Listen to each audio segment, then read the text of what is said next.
Bem, a gente está de volta aqui ao nosso estúdio, na verdade porque amanhã já está indo para Goiânia, mas a gente fala um pouquinho das notícias que saíram do Fluminense nessa sexta-feira. Eu sou Gabriel Amaral, hoje é dia 27 de setembro de 2024, esse é o primeiro vídeo que eu estou gravando aqui no meu estúdio depois da eliminação do Fluminense na Libertadores. E obviamente que esse assunto ainda domina, né, o noticiário do Fluminense. Vou só pedir para você deixar um like aqui embaixo se você estiver gostando do vídeo, se inscrever aqui no canal para dar aquela moral.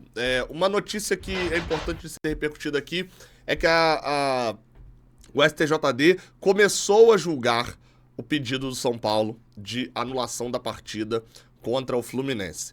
Tava 2-0 para que nem fosse julgado, porque o São Paulo perdeu o prazo para entrada na CBF, segundo o Código Brasileiro de Justiça Desportiva. Isso não pode acontecer, tem que ser em até 48 horas. São Paulo entrou só 8 dias depois. Já tinha 2 votos para isso, quando um dos auditores pediu vista, ou seja, pediu para ter mais elementos, para ler de novo, para ler com mais calma, enfim. O famoso prorrogou o prazo e aí o julgamento vai ser marcado para o futuro. É o STJD tentando tomar a sua protagonismo, né? Tentando tomar o protagonismo do Campeonato Brasileiro. Mais à frente, de repente, uma possível anulação pode se transformar no Fluminense voltando pro Z4, enfim, STJD, né? Mas, ao que parece, de fato não tem chance mesmo de ser anulado, não. Já tinha 2 votos para nem julgar a parada, já falando que o São Paulo perdeu o prazo e acabou. E nessa sexta-feira, o presidente da comissão de arbitragem da CBF, o Wilson Luiz Seneme, enviou um ofício ao STJD alegando que não houve erro de direito e que, obviamente, sinalizações protocolares não foram tão claras, mas defendeu ali a decisão da arbitragem, dizendo o seguinte, abre aspas, não foi uma mão na bola que possa ser interpretada como infração, mas sim com a compreensão de que o jogador estava dando sequência mais rápida ao jogo. O árbitro permite que o jogo continue com o claro objetivo de não beneficiar o infrator, ocorrendo em seguida um gol favorável à equipe que havia sofrido a falta. O árbitro percebeu no momento do jogo, confirmou através das imagens que, caso solicitasse que o jogo fosse novamente paralisado, haveria claro benefício ao infrator, no caso, o São Paulo. Vamos aguardar para quando que a CBF vai sinalizar aí, a CBF não, o STJD vai sinalizar a continuação desse julgamento. Outra notícia que reverberou muito aí nesses últimos dias, né, foi a declaração do Renato Augusto após o jogo.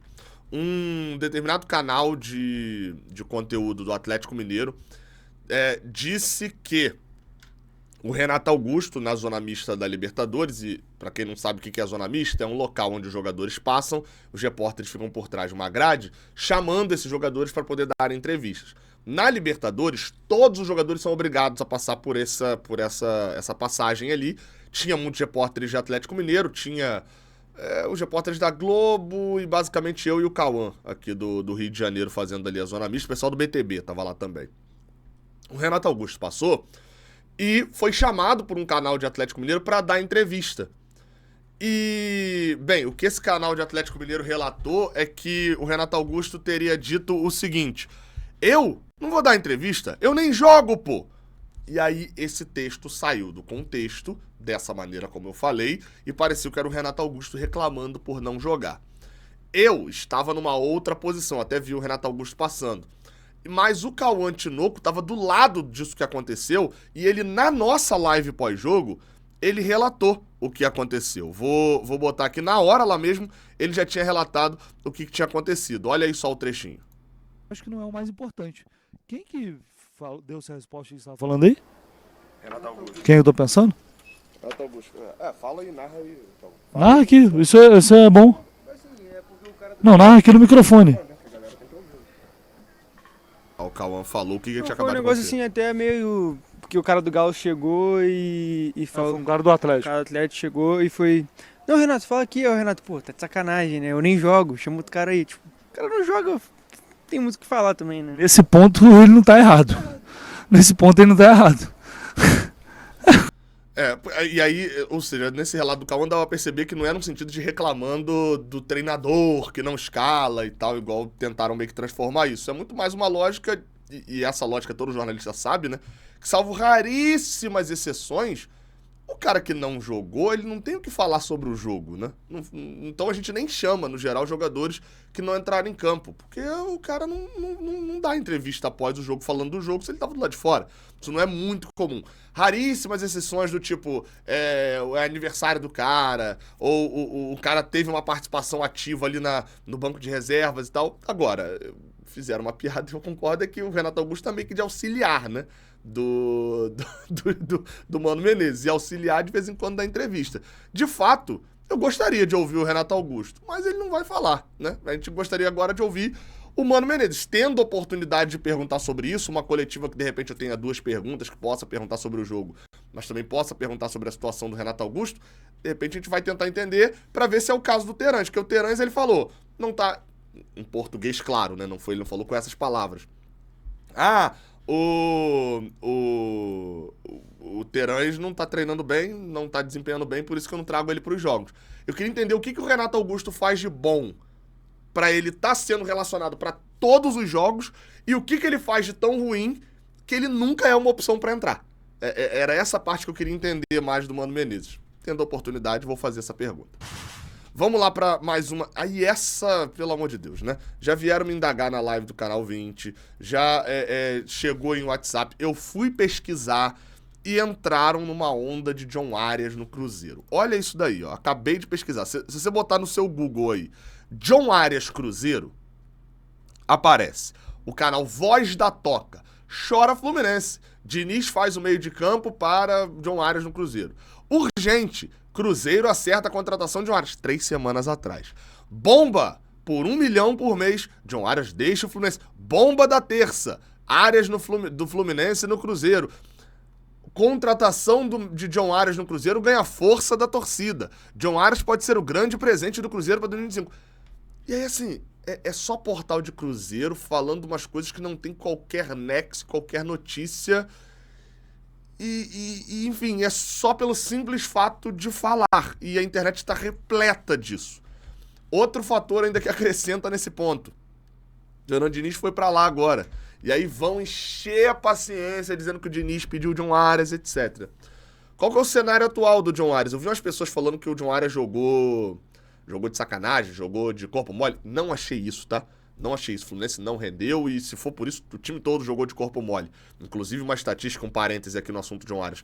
Uma estatística que me assustou, vou botar aí na tela, que eu percebi agora enquanto fazia a live, é que o Fluminense ficou menos de 40% com a posse de bola, cerca de 38% de posse de bola só.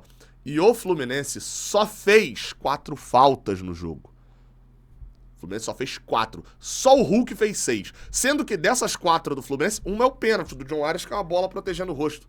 O jogo inteiro, o Atlético ficou com a posse de bola tranquilamente. Porque o Fluminense só fez 3 faltas no jogo. E detalhe, vamos lá. Uma que era do Bernal, foi porque o Fluminense estava com 1 a menos em campo e precisava parar o jogo muito rápido para poder substituir a saída do Samuel Xavier. Ou seja, nessa hora o Bernal fez o que o Fluminense deveria ter feito o jogo inteiro, que era, o Atlético dominou a bola, vai lá, incomoda, faz falta, picota o jogo. O Atlético fez isso. Quando o Fluminense, por uma rara condição tática e técnica, conseguia escapar da marcação do Atlético, sabe o que acontecia? Pô, falta. O Hulk fez 6 faltas, gente. Quando o atacante faz muita falta, normalmente é parando o ataque em progressão do adversário. Ele perde a bola, alguém do Atlético perdia a bola, o Hulk ia em cima da jogada e parava a jogada com falta. E o Hulk já tinha amarelo desde a primeira ou segunda falta dele.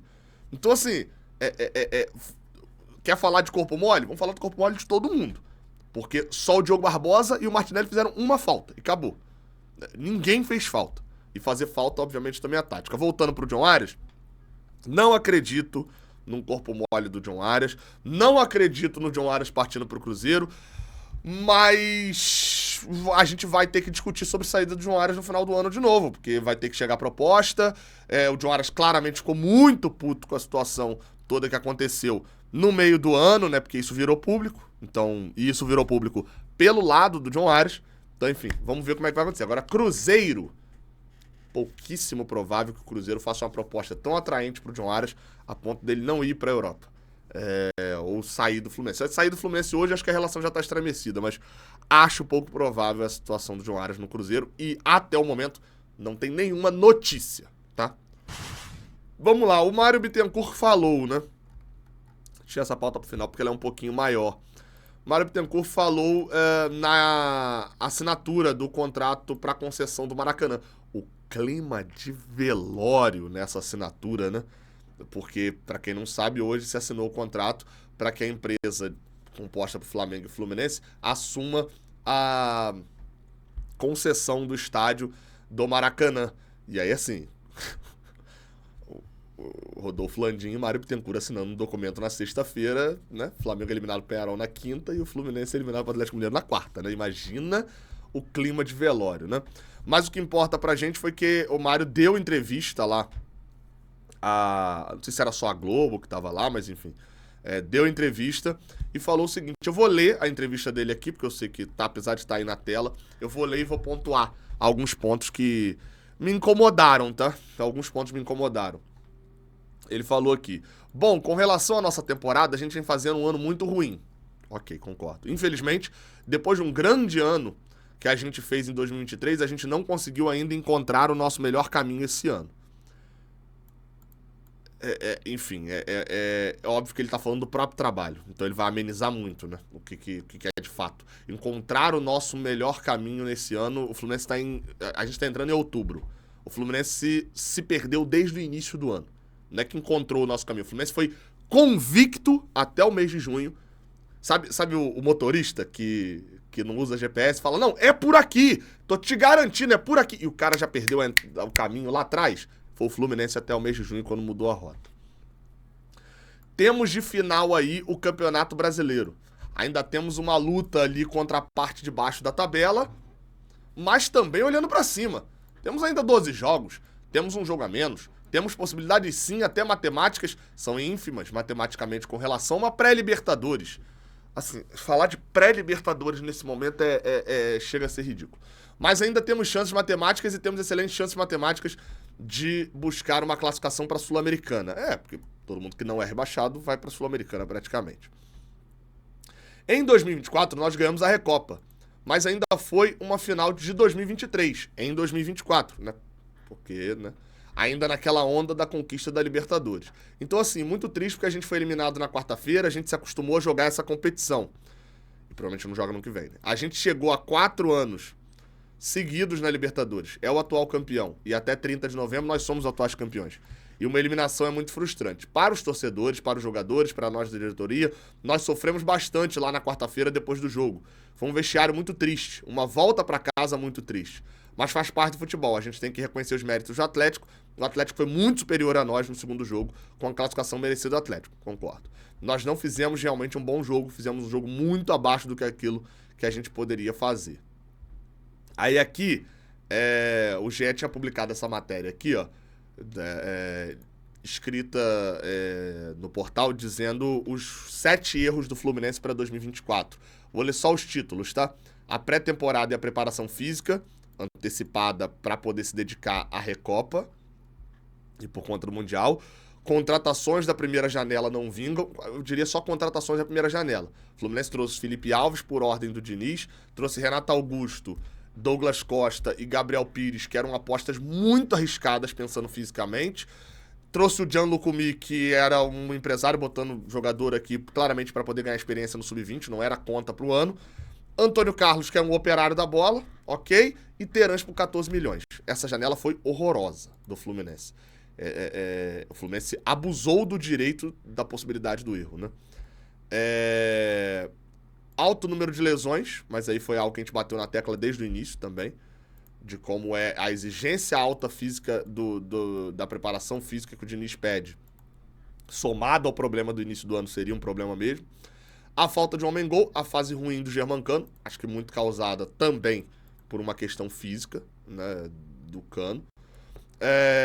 A área de dependência, não sei se a área de dependência na verdade, acho que isso aqui é mais solução do que problema.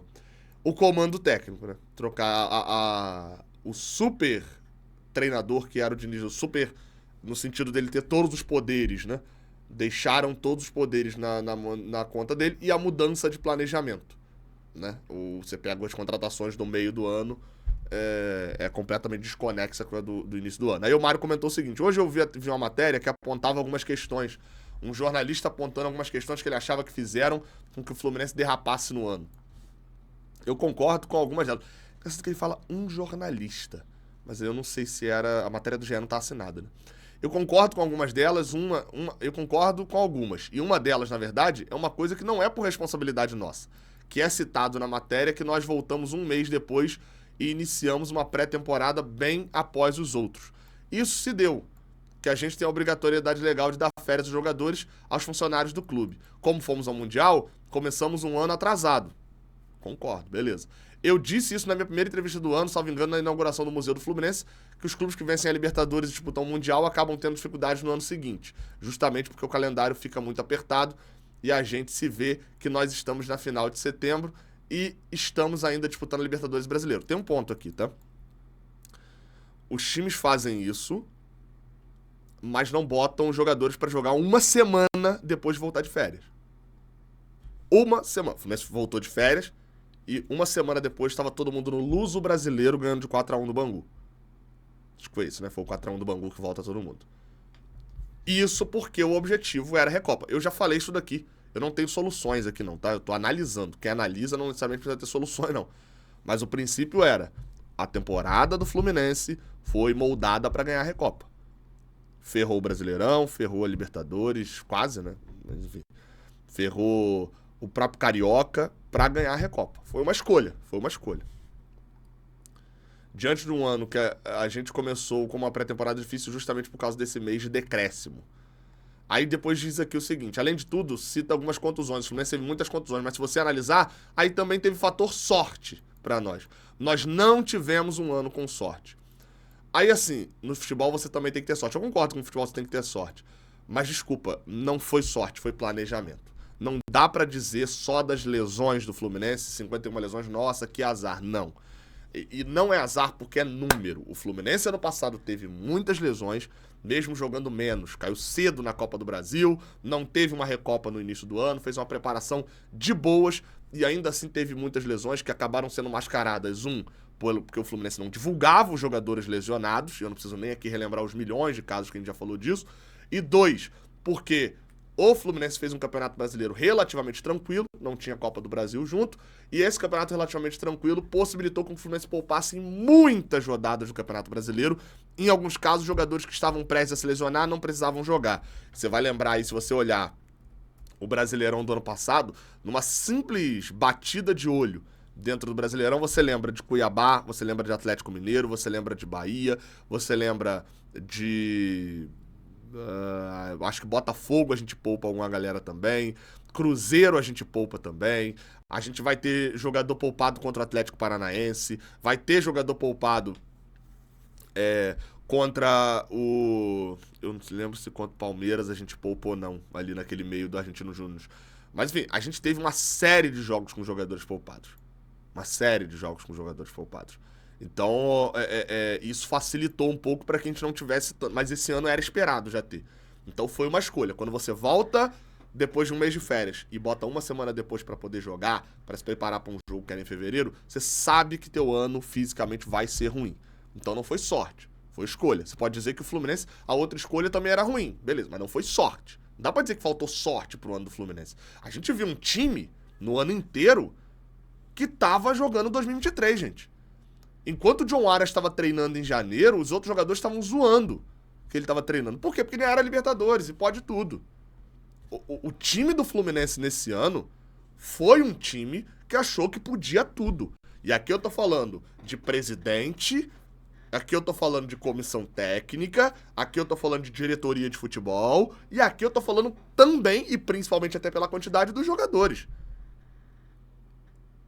Quando a gente fala que faltou atitude no jogo contra o Atlético Mineiro de não fazer falta, é porque 2 faltas dentro do jogo, né? Pensando ali, que daquela maneira, né? Que o Bernal fez só pra parar o jogo pra substituição e que o Arias foi o pênalti. É porque é só um mínimo reflexo de um comportamento do ano inteiro, de achar que pode fazer tudo e que uma hora vai dar certo e pronto. E aí, se não deu certo, é porque faltou sorte. Não, foi incompetência. Aí ele fala aqui, né? Das 51 lesões apontadas ali, diversas delas... Ih, chegou até a travar minha câmera, né? Agora que eu vi. É porque a Siri acabou ouvindo. Ele continua, né? Das 51 lesões que são apontadas ali, diversas delas são lesões traumáticas. Lesões que não são musculares, não são por falta de preparo, mas sim pela quantidade de jogos e treinos. Enfim, a lesão do Cano, por exemplo, é uma lesão traumática. A lesão do André foi uma lesão traumática. A do Gabriel Pires. E a do Gabriel Pires? Foi uma contratação para esse ano. Era, na teoria, o cara que poderia substituir o André, que substituir o Nino, o Marlon. Todo mundo apostou que esse ano ele era o substituto do Nino, não precisa no mercado contratar alguém. E aí, né? Aí fala aqui do Flamengo, enfim, fala do calendário, papapá, e aí fala do Mundial no ano que vem. Pretende montar um time competitivo para disputar o Mundial com grandiosidade, não sabemos ainda como vai ser o calendário do ano que vem. Aqui tá escrito, né, que os clubes que vencem são punidos pelo calendário. O meu maior medo é olhar para essa declaração e pensar que da gente ter datas livres no ano que vem. Porque hoje o cenário do Campeonato Brasileiro é que a gente ano que vem não joga Libertadores, não joga Sul-Americana, joga Série B do Brasileirão. Hoje o cenário é esse, o calendário vai estar livraço, né? Enfim, e aí depois ele pede a torcida para poder comparecer e tal, faz todo um pedido. Agora, o Mário Bittencourt só falou porque era a inauguração da questão do Maracanã, né? Foi perguntado ali por um jornalista, o Thales Soares, que não cobre Fluminense, provavelmente. A gente até trocou uma ideia lá em BH, pra fechar esse vídeo longo, né? 21 minutos já. A gente até trocou uma ideia lá em BH, eu, o Fio, o Lécio e o Cauã, e aí o Fio tava defendendo que o Mário ganharia muito se ele chega na quinta-feira, chega no Rio e marca uma coletiva. E até porque a gente estaria lá em BH também na quinta-feira ainda, né? Marca uma coletiva e dá assumindo a responsabilidade, falando e tal, não sei o quê. E aí eu falei, Fio, eu nem cogito isso porque isso seria ótimo, seria inteligente da parte dele, né? Mas ele não vai fazer justamente porque não tem gente inteligente em volta dele. Tem uma galera que só pensa em ser blindado e não em botar a cara e assumir erro. Então, a gente vê esse tipo de situação. No momento, após a eliminação, o motivo do Fluminense estar nessa zona de rebaixamento, o motivo é porque faltou sorte. Faltou sorte para as lesões. Quando você pensa dentro do jogo, o Atlético Mineiro foi, nossa, o melhor jogo do ano deles foi contra a gente. Acabamos dando azar nisso, né? As contratações, pô, que azar, hein? O Gabriel Pires passar aí mal, o Renato Augusto não ter desempenhado bem, que azar. Faltou sorte, é isso. Faltou sorte. Vamos juntos, tá? Boa sorte pra vocês aí. Valeu.